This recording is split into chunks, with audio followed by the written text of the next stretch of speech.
Olá, todos bem-vindos a mais uma aula de Estatística e Planejamento Experimental. Hoje falando a respeito de problemas com dois fatores em um delineamento em blocos casualizados e problemas com três fatores em um delineamento inteiramente casualizado. Vamos começar com um mais simples, que seria um problema com dois fatores e um bloco. Conceitualmente, o que a gente vai ver hoje não tem nada de novo, absolutamente nada de novo. Então, eu já vou comentar esses dois pontos a partir de exemplos. O primeiro exemplo é um problema em que eu tenho um experimento para determinar o efeito da irrigação e da adubação sobre a produção de matéria seca de capim-elefante, medido em quilograma por hectare.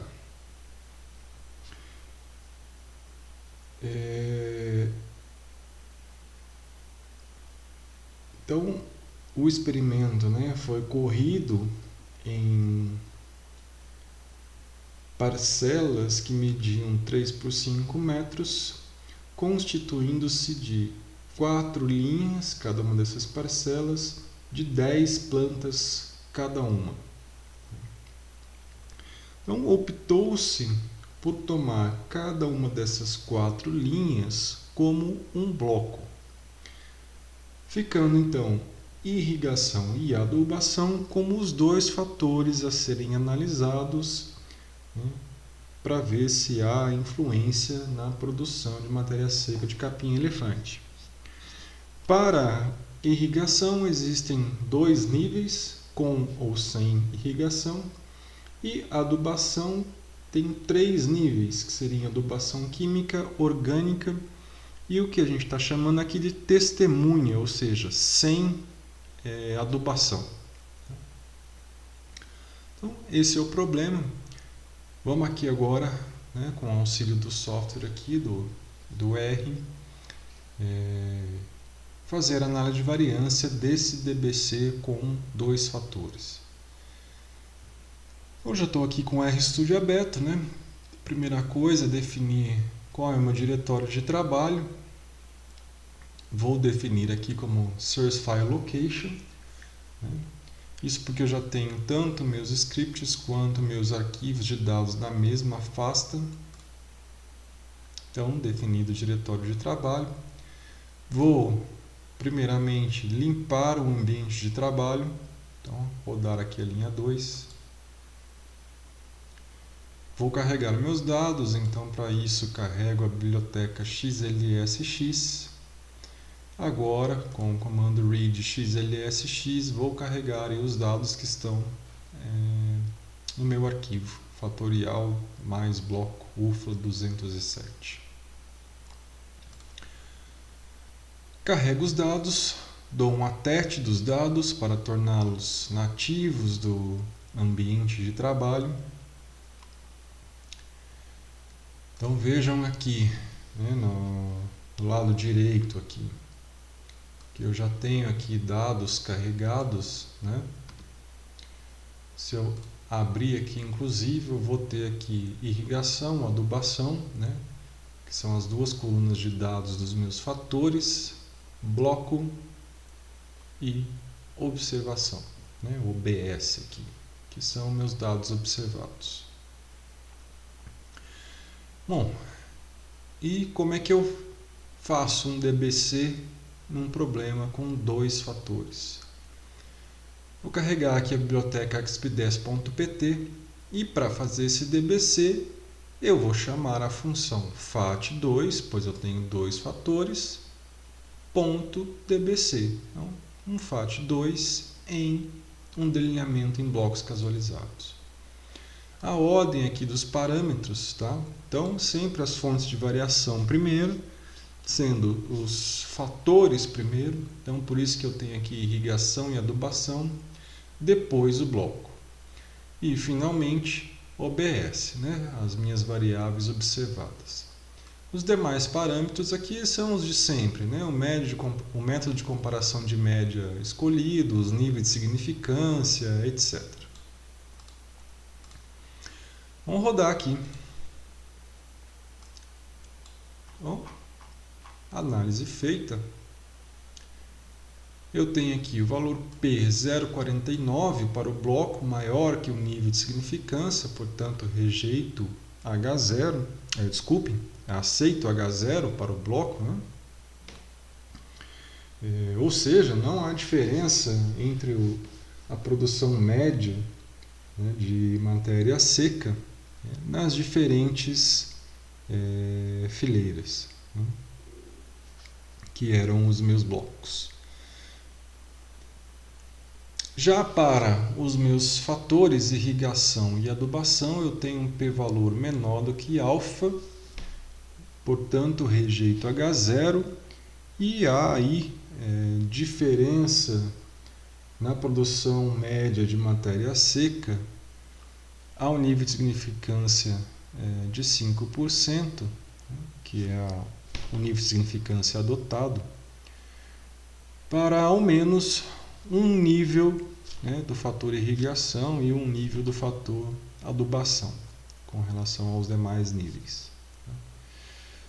Contudo, se eu olho ainda na próxima linha, eu vejo aqui que a interação irrigação-adubação tem um p-valor 0,03, também menor do que alfa, também rejeito H0, portanto, há pelo menos uma diferença estatisticamente significativa a um nível de significância de 5% para um dos tratamentos, ou seja, uma das combinações dos níveis irrigação e adubação.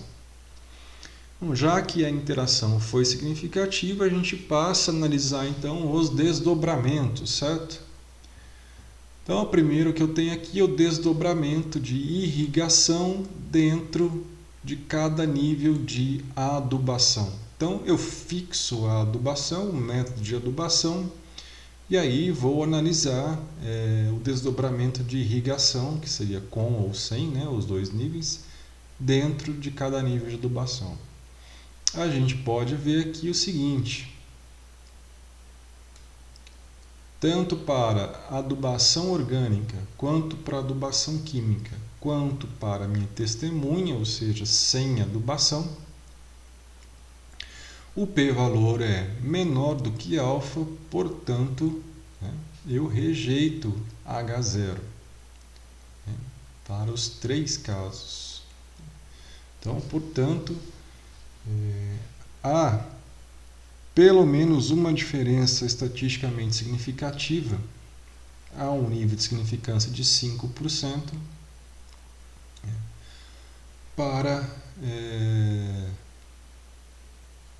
a produção média de matéria seca, né, dentro de cada nível aí de irrigação. Como eu só tenho só dois, né, com ou sem, ou seja, né, os dois aí já sabemos que são diferentes, né? Tem diferença de eu ter irrigação ou não ter irrigação para todas as formas de adubação, ou nenhuma adubação, né, que seria a testemunha. Na sequência eu tenho as tabelas de comparação de média, né? Então, quando eu tenho adubação orgânica, né, eu tenho aqui dois grupos. O tratamento está aqui como 1 e 2. Se a gente olhar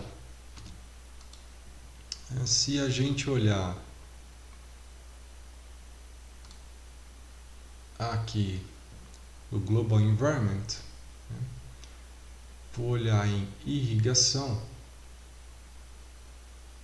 a gente vê o seguinte, né, eu tenho dois níveis com e sem. Depois começam aqui os números 1 e na sequência veriam os números 2, ou seja, o número 1, né, se refere a com irrigação. Tá? Então, portanto, a hora que eu olho aqui, né, fixando a adubação como orgânica, se eu tiver irrigação, eu tenho uma maior média de produção de matéria seca. A adubação química também 1, ou seja, com irrigação, uma maior média. E a minha testemunha sem adubação nenhuma, também, né, com irrigação, eu tenho uma maior média de produção. Na sequência, então, a gente vai desdobrar agora a adubação dentro de cada nível de irrigação. Então, eu fixo, né, a irrigação com ou sem, e aí para cada uma delas eu vou testar os diferentes níveis de adubação. Se a gente olhar aqui, então, né, os desdobramentos na tabela de análise de variância, a gente vai ver que sem irrigação, para o nível de irrigação igual a 100, o valor P é 0,34, portanto eu aceito H0. Então, quando eu não tenho irrigação, não há diferença na produção média de matéria seca, né? Não há diferença estatisticamente significativa na produção média de matéria seca, a um nível de significância de 5% para os níveis de adubação, seja ele orgânico, químico ou sem adubação. Já quando eu tenho adubação, então aqui tenho irrigação, desculpa, então quando em nível de irrigação é com, né, o P valor é menor do que alfa, portanto eu rejeito H0. Né? Então há diferença estatisticamente significativa, né, na produção média de matéria seca para pelo menos um nível de adubação. Quando a gente olha aqui, a gente vê que a diferença está no fato justamente entre eu ter adubação ou não ter adubação, né? Tratamentos 1, 2, 3, onde 3 seria a minha testemunha. 1 e 2 seriam respectivamente adubação orgânica e adubação química. Como que eu sei isso? Bom, de novo aqui, se eu vier no Global Environment, olho aqui para adubação, eu tenho níveis orgânico, químico e o próximo seria o testemunha, né? E na sequência eu tenho aí os números 1, 2 e 3. Então, portanto, número 1 se refere à adubação orgânica, 2 à química e o 3 vai ser a minha testemunha. Ou seja, o que esse exemplo está dizendo para a gente como meu sogro costuma dizer, que o melhor adubo que existe é a água. Né? Então, irrigando, não tem diferença estatisticamente significativa na produção de matéria seca entre os dois níveis do tratamento do fator adubação, né? Orgânico e químico. Bom, então é isso. Um DBC com dois fatores é praticamente uma análise de um DIC com dois fatores, como a gente já fez na aula passada, né? Com a única diferença é que agora aqui eu tenho um bloco, né? Que pode ser significativo ou não.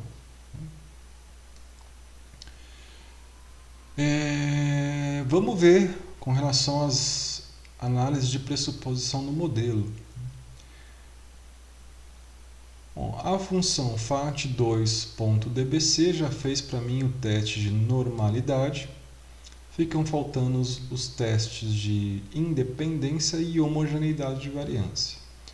Para o teste de independência, eu vou usar aqui o DW-teste aplicado a um modelo de análise de variância que eu preciso gerar.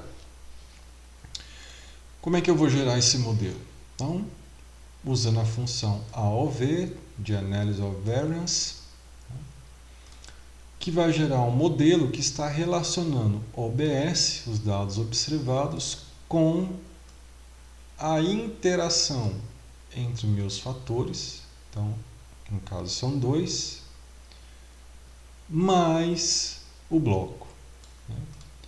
Bom, por que aqui eu usei produto para os dois fatores e usei uma soma para o bloco? Aquilo que eu considero como fator, eu considero a possibilidade de interação, por isso a multiplicação. Aquilo que é só bloco, né, eu não considero, né, a possibilidade de interação entre a fonte de variação bloco e fontes de variação que são fatores, né?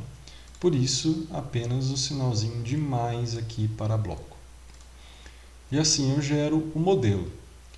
Contudo, lembrando, para isso funcionar corretamente, eu tenho que dizer para a OV, para a função OV, que esses caras aqui são todas fontes de variação. Para isso, eu uso a função sFactor. Então, eu vou aplicar aí um sFactor para irrigação, adubação e bloco.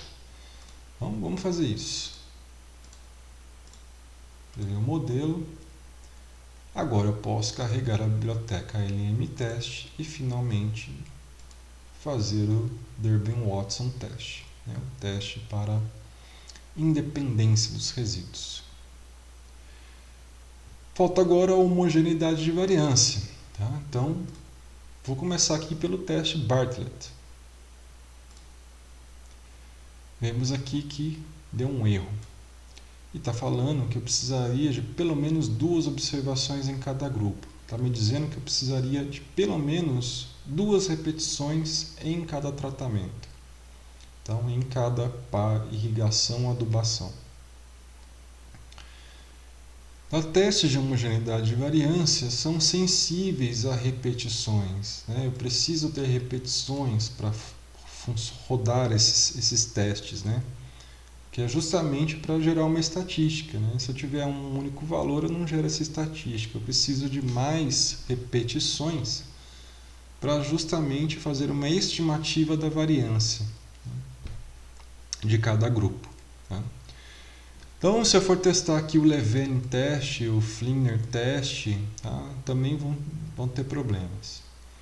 Eu trouxe aqui para vocês, tá, o O'Neill e Matthews teste, que é um teste um pouco mais robusto, tá, para uso apenas com o DBC. Tá? Então, eu implementei esse teste, tá? Ele não é padrão aí de uma biblioteca, eu implementei, tá, aqui no script om.r, tá? Que eu vou carregar aqui com esse comando source de om.r. Uma vez carregado o meu script, tá? Dentro dele eu defini o que seria essa função O'Neill Matthews. Tá? Então eu vou chamar essa função passando para ela como parâmetro OBS, os dados observados, seguido pelos fatores e finalmente pelo bloco. Onde os fatores, né, eu informo aqui usando essa função interaction, né, que seria equivalente a um multiplicar ali, tá? Quando eu gero aqui o modelo, né, equivalente a essa multiplicação aqui, tá? Mas a multiplicação não funciona em todos os casos. Em alguns casos, para algumas funções, eu tenho que recorrer a essa função interaction, tá? Bom, vamos rodar aqui o O'Neill Matthews então, e aí está aqui o valor P, né, para o teste de homogeneidade de variância O'Neill Matthews. Beleza, tá? Vamos agora para o nosso problema com 3 fatores. Tá? Vamos analisar aqui um DIC com 3 fatores. Então eu vou dar aqui um detach dos dados, fechar esse script e o meu próximo script já está aqui aberto. Tá? Vou rodar aqui a segunda linha para limpar todo o ambiente de trabalho. E antes de carregar aqui os dados, eu vou comentar do que se trata o exemplo. Então, o departamento de controle e qualidade de uma planta de acabamento de um tecido está estudando os efeitos de vários fatores na tintura para um tecido misto, de fibra de algodão e fibra sintética. 3 operadores, 3 tempos de ciclo e 2 temperaturas foram selecionados, e 3 pequenos pedaços de tecido foram tingidos sobre cada conjunto de condição. o tecido acabado foi comparado com um padrão. Então, a variável observada, a quantificação, né, da variável observada vinha dessa comparação. Então, era feita uma comparação com um tecido padrão e uma escala numérica era atribuída. Bom, então eu tenho aí 3 fatores: operador, temperatura e tempo de ciclo. Para cada tratamento, ou seja, para cada interação tripla entre tempo de ciclo, operador e temperatura, eu tenho 3 repetições, 3 amostras de tecido. Temperaturas são 2, 300 e 350 graus Celsius. Tempo de ciclo são 3 níveis, então, para o fator tempo de ciclo, 40, 50 e 60 minutos. E eu tenho 3 operadores diferentes, né, para fazer esse acabamento de tintura no tecido. Bom, vamos carregar aqui os dados então.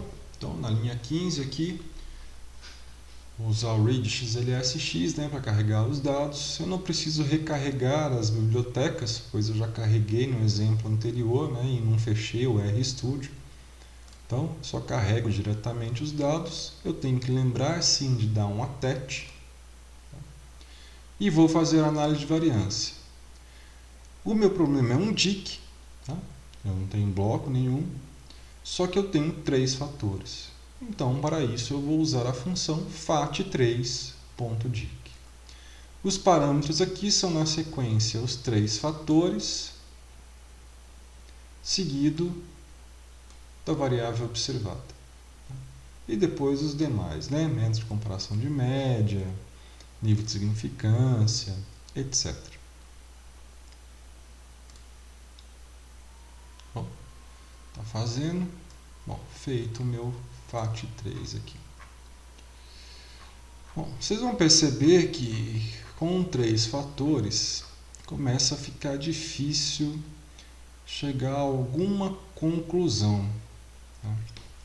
Se vocês fizeram uma busca rápida, inclusive, né, na internet, sobre exemplos com 3 fatores,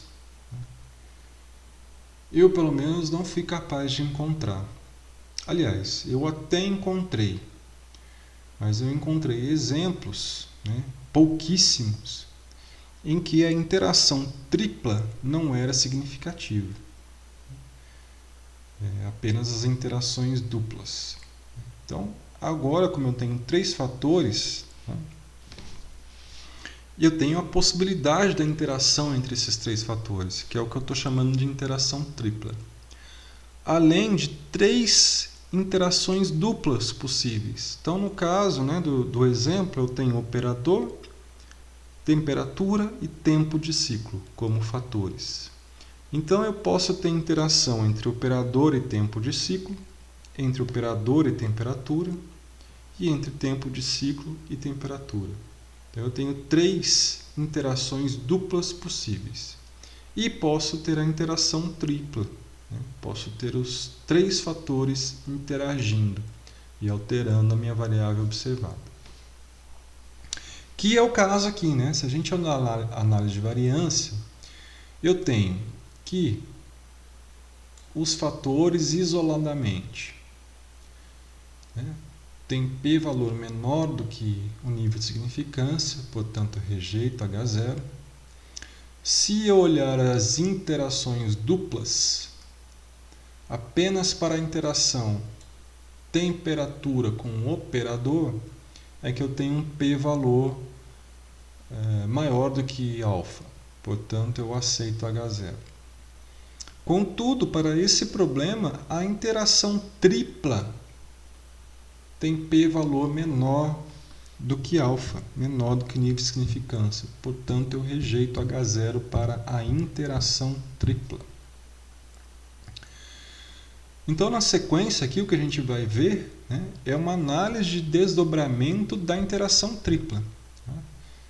Eu nem vou ter aqui a análise de desdobramento das interações duplas e a análise dos fatores isoladamente, uma vez que a interação tripla foi significativa.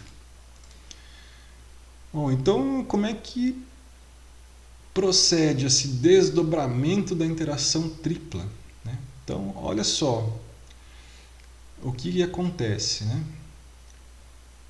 Aqui eu tenho o primeiro desdobramento. Nós vamos desdobrar tempo dentro de cada nível de temperatura e operador. Então, olha aqui, ó, eu tenho 300, temperatura 300 graus Celsius e operador 1. Então, para essa combinação 300 e operador 1, eu vou desdobrar o tempo, que são 3 diferentes, né? Então, eu vou testar os 3 tempos diferentes, né, fixando 300 graus Celsius e operador 1. Depois eu faço 300 e operador 2, 300 e operador 3. Aí eu mudo a temperatura, né? 350 operador 1, 350 operador 2 e 350 operador 3. O que a gente tem aqui olhando os p-valores, né? Apenas para o operador 2, tá? Eu tenho um p-valor maior do que alfa, né? Portanto, eu aceito H0. Então, apenas para o operador 2, no tempo, na temperatura de 350 graus Celsius, tá? Os diferentes tempos, tá, não me levam a diferentes resultados aí da qualidade de tingimento, né? Para todas as outras combinações possíveis de temperatura e operador, eu tenho que, né, diferentes tempos podem levar aí a diferentes qualidades de acabamento de tingimento, né? Bom, então o que a gente vai ver na sequência agora é o teste de comparação de média para cada um deles, né? Então, temperatura 300, operador 1, né? Como é que fica? Bom, eu tenho que, para o tempo 50 minutos, eu tenho a maior média, né? E eu não tenho diferença entre os tempos 40 e 60. A mesma temperatura, só que agora para o operador 2, né? De novo, para 50 eu tenho a maior média, contudo agora eu não tive diferença, né, entre o tempo 50 e o tempo 60. Diferença estatisticamente significativa, né, entre as médias para esses dois tempos. Agora para o operador 3, né? Aí para o operador 3, né, eu já tenho 3 grupos diferentes, sendo de novo o tempo 50, né, o tempo com a maior média. Agora para a temperatura 350, né, novamente operador 1. De novo, para tempo 50, a maior média. Agora para o operador 2, né? Pela análise de variância a gente já tinha visto que não tem diferenças. E para o operador 3, tá? Não há diferenças entre tempos 50 e 40 e são os que dão a maior média. Então, aparentemente, aí, né, independentemente da temperatura, né, e do operador, né, parece aí que para o tempo 50 minutos, né, é quando eu tenho o maior valor médio, né? É claro que hora não tinha diferença entre 40 e 50, hora não tinha diferença entre 50 e 60, mas o que se repetiu aí foi o tempo 50, né? Bom, mas esse foi um dos desdobramentos, né? Eu desdobrei tempo dentro da combinação temperatura e operador. Tem mais 2 desdobramentos para fazer. Então agora, por exemplo, eu vou desdobrar o tempo dentro da combinação, a temperatura, desculpa, né? Tempo foi o primeiro, a temperatura dentro da combinação tempo e operador. E depois eu vou desdobrar o operador dentro da combinação tempo e temperatura. Tá? Então o próximo desdobramento aqui é temperatura dentro de cada nível tempo e operador. Então, para cada combinação de tempo com o operador, né? Então 40 operador 1, 40 operador 2, 40 operador 3. Depois 50 operador 1, 50 operador 2, 50 operador 3 e assim por diante. Então, para cada combinação entre tempo e operador, eu vou desdobrar o fator tempo. Então, se a gente olha aqui, né? Praticamente o que eu tenho aí? Né? Eu tenho que só para o tempo 40, né, independente do operador, ó, é que o desdobramento do tempo, né, é significativo. Aliás, para o operador 1 isso nem vale também, né? O p-valor é 0,5. Né? Então, só para o operador 2 e 3. E também, deixa eu ver aqui, não, o resto é tudo maior mesmo, né? Então, só para o tempo 40 e operador 2 e 3 é que eu rejeito o H0.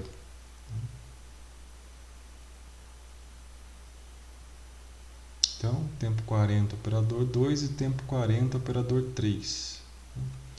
Eu tenho aqui que para 350 graus Celsius eu tenho as maiores médias. O que já assim, fica conflitante, né, com o primeiro desdobramento, né? Que o primeiro desdobramento nos induzia a crer que para o tempo 50 eu tinha a maior média, certo? Independente de temperatura e operador. Né? Aqui esse outro desdobramento já está apontando para a gente que pelo menos para o tempo 40, né, eu tenho diferença entre as temperaturas aqui. Então, se eu fixasse o tempo em 40, usar a temperatura 350 me daria maior média. Né? Se eu olhar agora para o tempo 50, né, tanto faz o operador 1, 2 ou 3, deixa eu ver se eu consigo pôr tudo na mesma tela aqui, consigo. Tanto faz o operador 1, 2 e 3 para o tempo 50, né? Eu não teria diferença nas médias para as duas temperaturas. Então, se eu fixasse o tempo em 50, eu poderia usar a menor temperatura, 300. Né? Isso já me daria a maior média, independente de operador. Né? E, como eu disse, por fim, né, eu tenho o desdobramento de operador dentro da combinação tempo e temperatura.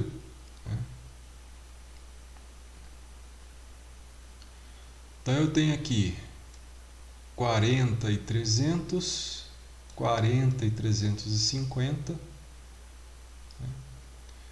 Tem diferença dos operadores. Tem valor menor do que o alfa. Que é o que a gente tinha acabado de ver ali, né? Que para tempo 40 tinha diferença entre essas duas temperaturas aqui, 300 e 350. E depois eu tenho aqui a mesma coisa acontecendo para o tempo 60. Né? Para as duas temperaturas aqui também eu vou ter diferença entre os operadores. Né? Então aí vem os desdobramentos agora. Né? Então, 40 e 300 graus Celsius, 40 e 350 graus Celsius. O que eu tenho aqui? Nesse primeiro caso, eu tenho a maior média para o tratamento 3, ou seja, o operador 3. Né? Nesse outro caso aqui, também para o operador 3. Né? Que nesse caso, né, especificamente, quando eu estou usando 350 graus Celsius, né, tanto o operador 3 como 2, né, vão ter as médias estatisticamente iguais, né, que ambas estão no mesmo grupo A. Depois para 50 não tem diferença nenhuma, e aí lá para 60 eu vou ter diferença de novo, né? Então para 60, se eu olhar aqui, de novo é o operador 2 que me entrega aí uma maior média, né? Acho que no 40 era o operador 3, né? Se fosse 40 graus Celsius era o operador 3. E a 60 graus Celsius é o... 60 graus Celsius, desculpa. A 60 minutos, né? É o operador 3. Então, assim, vejam que fica bem confuso, né, de fazer a interpretação. Porque eu tenho desdobramento de um fator dentro ainda da interação de outros dois, né? É bem confuso de eu tirar uma conclusão aqui, né? No primeiro desdobramento, então, recapitulando, a gente foi induzido aí a acreditar que o tempo 50 era o que dava a maior média, né? Bom, depois no próximo desdobramento, a gente foi, pelo menos, se eu tivesse fixado o tempo a 40, né? Eu tinha aí que 350 me dava a melhor média, né? Com exceção do operador 1, né? Mas para o operador 2 e 3, 350 me dava a melhor média. Mas isso se eu fixasse o tempo a 40. Como o primeiro desdobramento já me leva a crer que o melhor tempo é 50, né? Isso considerando que seria melhor obter maiores médias, né? Então, se eu for olhar aqui para 50, nem tem diferença entre as temperaturas, né? Então, vou ficar com a menor, né? O custo é menor para manter uma temperatura menor, né? Então, eu fico aí com tempo de 50, temperatura 300. Aí, se eu for olhar para o último desdobramento, né? Se eu pegar aqui na temperatura 50, eu tenho p-valor maior do que alfa, portanto aceito H0. Portanto, para temperatura 50, tanto faz o operador, né? Então, conclusão final, se eu estou atrás da maior média, eu posso usar aí tempo 50, temperatura 300 e tanto faz o operador, né? Mas não é tão direto, né, como quando eu tenho no máximo até 2 fatores, né? As conclusões são um pouco mais diretas, né? Quando eu tenho 3 fatores, eu tenho que esmiuçar um pouquinho mais, né? Eu tenho que ir caçando aí essa interpretação, né? É bem mais complicado. Só para finalizar, vou falar aqui um pouquinho das pressuposições, né, das análises de pressuposições do modelo. Vou fazer aqui o teste de independência. Para fazer o teste de independência, preciso construir o modelo. E como é que eu construo o modelo agora, né? A minha variável observada vai ser função da interação tripla dos 3 fatores. Então eu tenho a multiplicação aí dos 3 fatores. Fatores esses que eu tenho que definir para a função OV como factors, né? Por isso eu apliquei aqui a função sFactor a cada um deles. Então vamos lá. Modelo criado. A biblioteca já está carregada. Só roda o DW-teste. E aqui, como eu tenho repetições, né, então lembrando que eu tinha uma triplicata, né, para cada para cada tratamento, ou seja, para cada combinação dos níveis desses 3 fatores, eu tinha uma triplicata. Né? Se eu rodar aqui agora o teste Bartlett, tá? Ele deve funcionar. Como eu disse, ele funcionou. Né? Porque eu tenho repetições suficientes. E com isso a gente encerra aí mais uma aula. Obrigado e até a próxima.